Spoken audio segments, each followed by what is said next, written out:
Welcome to our Digitalized Taxpayers Briefing and Orientation. In this video, I will be giving you an overview of the Central Business Portal or the CBP. Under Section 13 of RA 11032 or the Ease of Doing Business Act of 2018, DICT shall be responsible in developing a central system to receive applications of different government agencies to eliminate bureaucratic red tape, avert graft and corrupt practices, to promote transparency and sustain ease of doing business. In the said law, such system will be called the Central Business Portal or the CBP. So now, let's define the Central Business Portal. It is an online system which serves as a central system to receive applications and captures application data involving business-related transactions. It involves different government agencies such as the Securities and Exchange Commission, the Bureau of Internal Revenue, the SSS, PhilHealth, and Pag-ibig.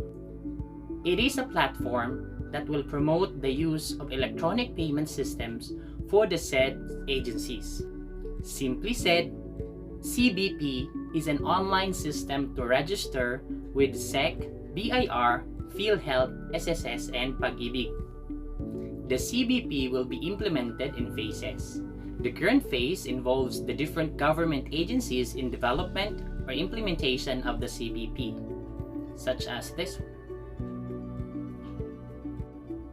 After knowing the background of CBP, let's discuss its key features. Registration of corporations starts with the Securities and Exchange Commission or SEC. SEC has its own process and system which is linked with CBP. Upon approval of SEC of the registration of the corporation, it issues Company Registration Number or the CRN. The issuance of CRN triggers the start of the BIR process in CBP. PIN is then issued in CBP for the new corporation. CBP also identifies the national internal revenue taxes to which the corporation will be liable to. CBP will be able to identify these taxes after the tax type questionnaire is answered by the applicant. For its initial implementation, the CBP shall be available to the following domestic corporation. 1. Corporations with 2 to 4 incorporators. 2.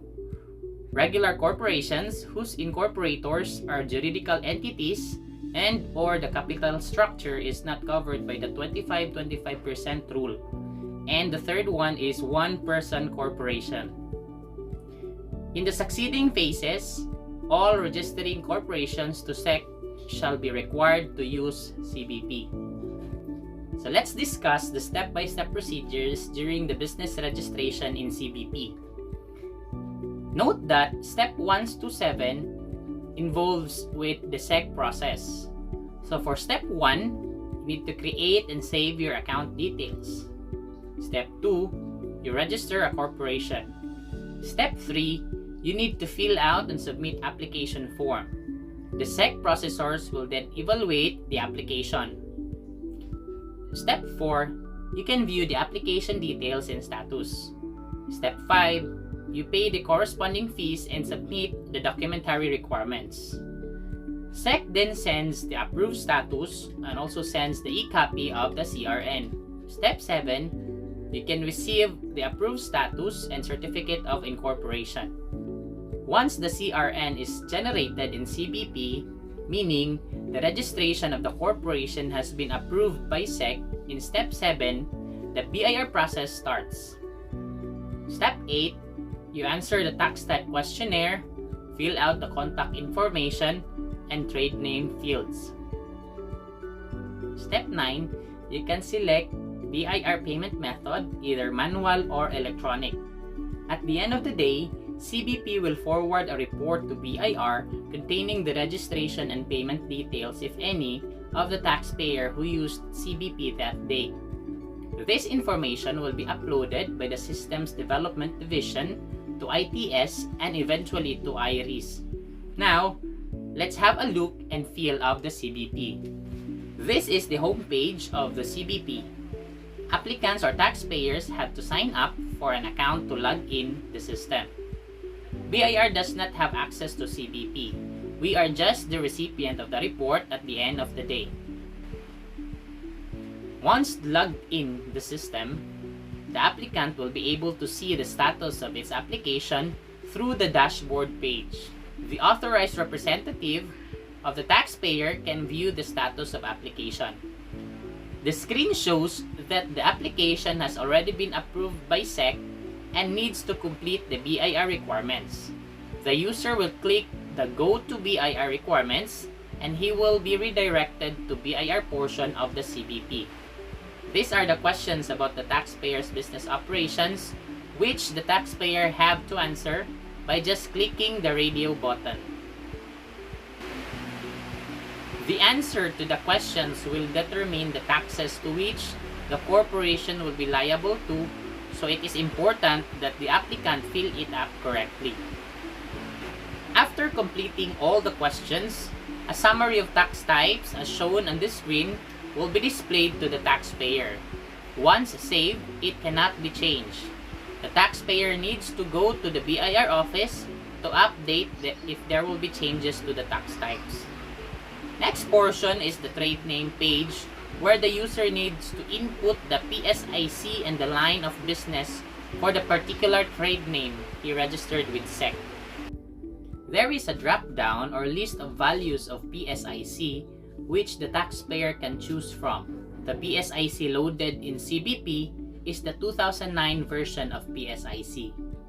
This portion is where the user needs to input the contact person of the registering corporation. So this is the payment page. Notice that it has two tabs, the registration fee and the doc stamps. The CBP will have different page for each and the taxpayer shall pay it separately. In the lower part, notice that there are two options for payment. We have the manual process and the BIR e-payment. The CBP has the capacity to detect the correct RDO based on the address declared by the taxpayer applicant. An OCN is also issued with special series for CBP. The format of COR is based on IRIS, where it shows the tax types, form types, filing start date, filing frequency, and filing due date. The electronic COR from CBP need no signature and bears a QR code that when scanned will show the registration details of the taxpayer. Documentary stamp tax of 30 pesos has been paid is located below the QR code. So after doing all those steps, what are we going to do next? New corporations opting to pay the registration fee and the documentary stamp tax manually shall complete its business registration at the respective RDO by submitting the following CBP-generated documents printed by the taxpayer, together with the checklist of documentary requirements for corporation. Here are the following: A.